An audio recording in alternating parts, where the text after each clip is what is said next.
welcome back to my channel. So today I'm going to be doing a really short set of acrylic nails. Now, it was initially going to be just an overlay over her natural nails. However, I am going to end up using forms just to get them all the exact same size, because as you guys can see, like some were a little bit long and then like this one right here was a little bit shorter. So I was only going to use a form for like the nails that were really short to get them really squared, but then I ended up using forms on all of them. But of course, whenever you're doing an acrylic overlay, you do the same thing. So I've already pushed back the cuticles, and then now I'm just going in with a 180 sanding band to remove the shine from the entire nail. As always, you guys know that our body produces a lot of oils. Those oils happen to be on our nails, so we just have to go in and get rid of them, because if not, our acrylic will lift if we just apply the acrylic over the shiny nail. So once we finish removing the shine, I'm gonna go in with my dust brush and just dust the nails off, and then we're gonna go in with the primer, and then I'm gonna go in with the acrylic.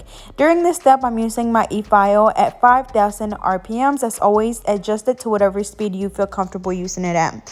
But I've already dusted the nails off, so now I'm just going in with the primer, and I am going to be using the JC Beauty Concepts primer as always, of course.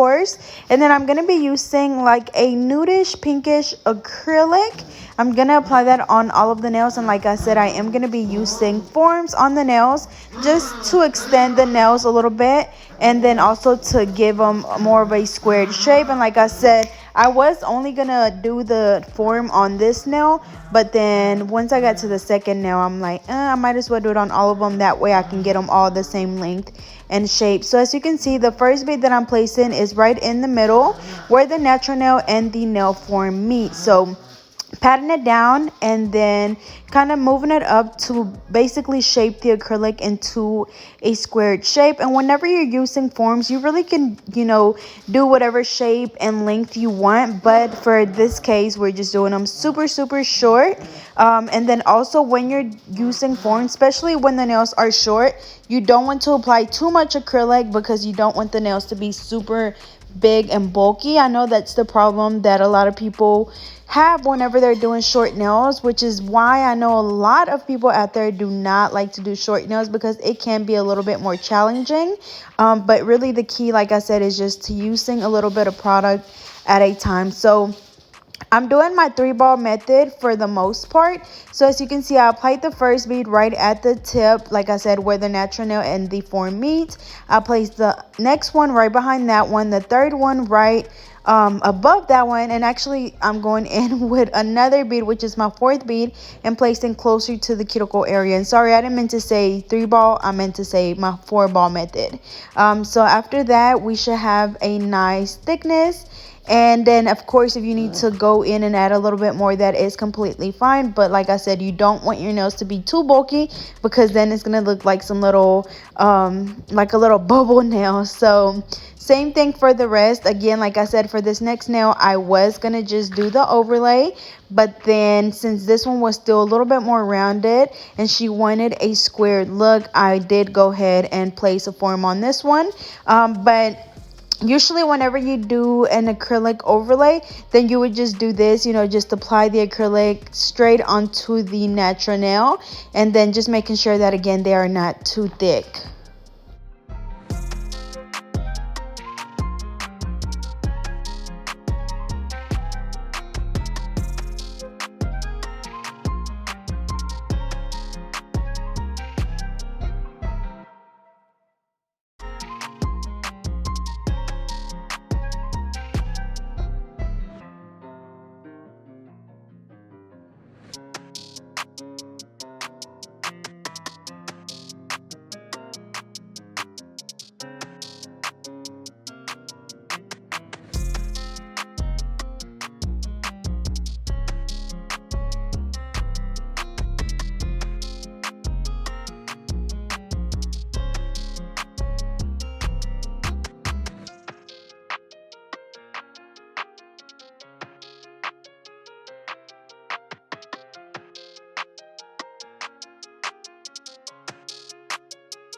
Alrighty, y'all. So for this start now, I'm gonna go ahead and apply the form.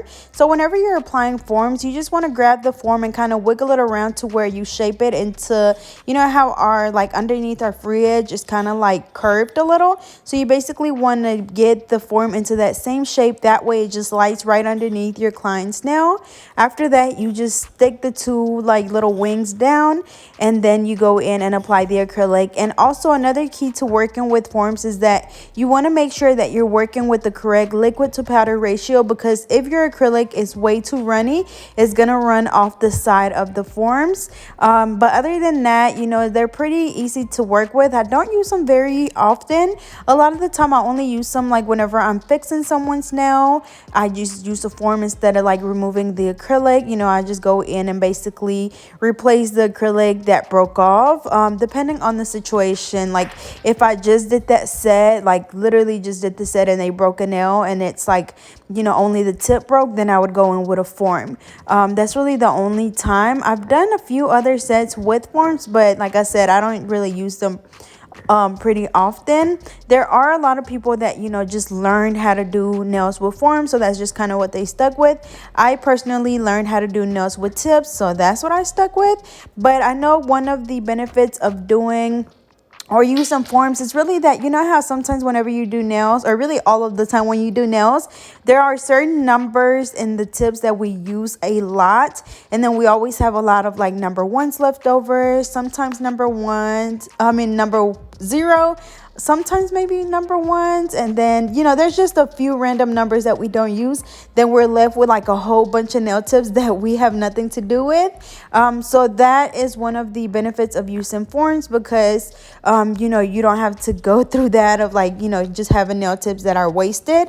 Another thing is that, like I said, you don't really have to worry. Of course, you don't have to worry about like pre-shaping your nail tips, because you go in and apply the acrylic in the shape and length that you want, and then at the end, of course, you would just go in and reshape that. So, you know, it does have its benefits. It does take a little bit of practice though, but like I said, it definitely has a lot to do with your powder to liquid to powder ratio. But we're almost done with this set. Like I said, I am doing the 4-ball method. I'm making sure that I'm working with a little product at a time. That way my nails do not come out super bulky and they don't look like some little bubble nails. Like, do y'all remember the little bubble nails that were in style for a little bit? I'll have to look them up, because y'all, them things were not cute at all. Y'all, I found a picture. Did anybody ever wear the bubble nails? This is what they look like. It's literally just like a big ball of acrylic on top of the nail. Like, let me know down below, y'all, because yeah, I never went through the stage. Like, even to this day, I can't believe people actually got that. But anyways, we're just gonna go ahead and continue applying the acrylic. Of course, I'm gonna do the exact same thing on the other hand as well.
Alrighty, so after we finish applying the acrylic, it should be dry. So I'm just going in and taking off the forms, and then usually you're able to check if the acrylic is dry by just tapping it with your brush, and if it makes a clicking noise, then it is completely fine. Or if you guys can see, I kind of just felt on the top of the nail and that one still felt a little bit warm, so I just stopped there. And then I'm gonna go ahead and shape up these nails. So of course, just going in on the sides and the free edge at exactly a 90-degree angle. We are gonna keep them fairly short, but like I said, I wanted to use the forms because I wanted all of the nails to be the same length and the same shape as well.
Alrighty, so after that, we're going to go in with the e-file, and we're just going to file all of the nails. I'm using my e-file at 10,000 RPMs. And as always, we're going around the cuticle area, going from the right side all the way over to the left side, going back and forth until you're able to see where the cuticle is, where the natural nail is, and where the acrylic is. That way you know that the acrylic is not on the skin, and we're going to do that on all of the nails. And then as always, make sure that you look at the nail from the sides. That way you're able to tell where you need to go in and file a little bit more, especially if you're a beginner. A lot of the time you are going to have, a few more lumps and lumps than the average person that's had a little bit more experience. So all you can do is just go in and file a little bit more.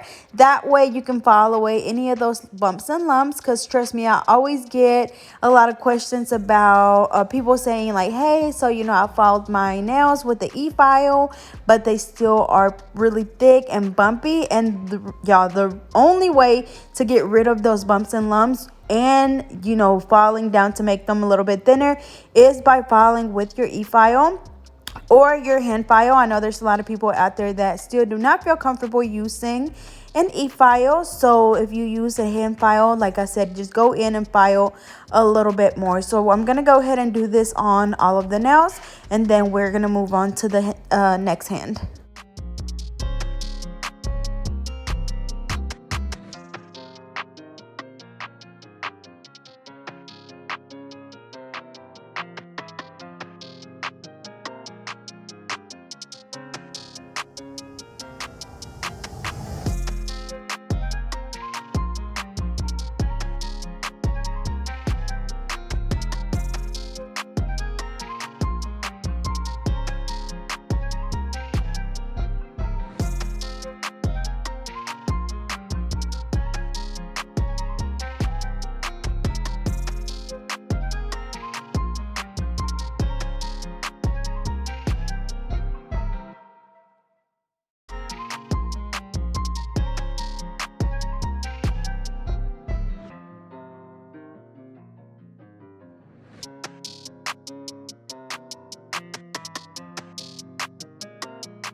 Alrighty, so after we finish filing the nails, I'm going to go in with a buffer. And as always, this is going to get rid of any of the scratches left on the nails from the hand file or the e-file. So make sure that you buff those nails really, really good.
After I finish buffing, as you can see, I just went in and dusted the nails off, and then I'm going to wipe them off with an alcohol wipe. And then after that, we're going to go in with the top coat. So they're just going to be really cute and short and simple, yet really shiny with that top coat. So I'm going in with the Koopa top coat. I just started using this one, just trying it out and see how I like it, but so far it's working really good and it stays pretty shiny. So I know I asked you guys about a top coat recommendation and you guys left a few recommendations in my comments, so I really appreciate that, and I definitely will be checking some of those out. But after we finish doing the top coat, I'm gonna cure each hand for 60 seconds.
Alrighty, y'all, so here is the final look. As you can see, they turned out really pretty, really nice and short, and just looks really clean.